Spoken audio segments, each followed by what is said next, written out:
সৈয়দপুর বাংলাদেশের প্রাচীন শহরগুলোর মধ্যে একটি। ব্যবসা বাণিজ্যের জন্য এই শহরটি অনেক আগে থেকেই প্রসিদ্ধ হলেও অনেকের কাছে সৈয়দপুর রেলের শহর বলে বেশি খ্যাত।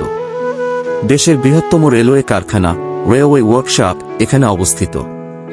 1870 সালে 110 একর জমির উপর ব্রিটিশ আমলে নির্মিত এ কারখানার 26টি শপে শ্রমিকরা কাজ করে থাকেন।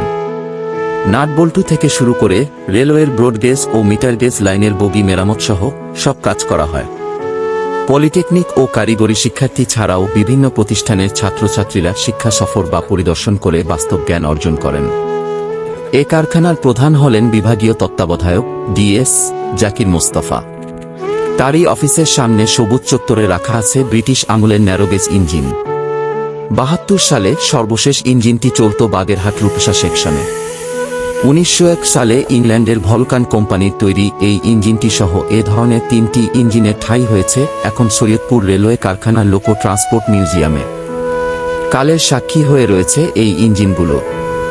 ফলে দূরদূরান্ত থেকে নতুন প্রজন্মের অনেকে আসে সচক্ষে দেখতে এখনজোর এই কয়লার ইঞ্জিন।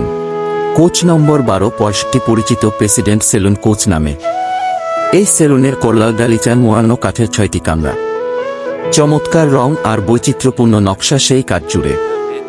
ভেতরে আছে রাজকীয় শয়নকক্ষ ও একটি কনফারেন্স রুম। এটি কোনো রাজপ্রাসাদ নয়, একটি রেলওয়ে কোচ। ব্রিটেনের রানী এলিজাবেথের ভারতবর্ষ ভ্রমণের জন্য 1927 সালে তৈরি করা বিলাসবহুল এই কোচ। নীলফামারী সৈয়দপুরে দেশের বৃহত্তম রেলওয়ে কারখানায় গেলেই দেখা যাবে কোচটি। মেরামতের জন্য এটি সৈয়দপুর রেলওয়ে কারখানার ক্যারেজ শপে রাখা হয়েছে।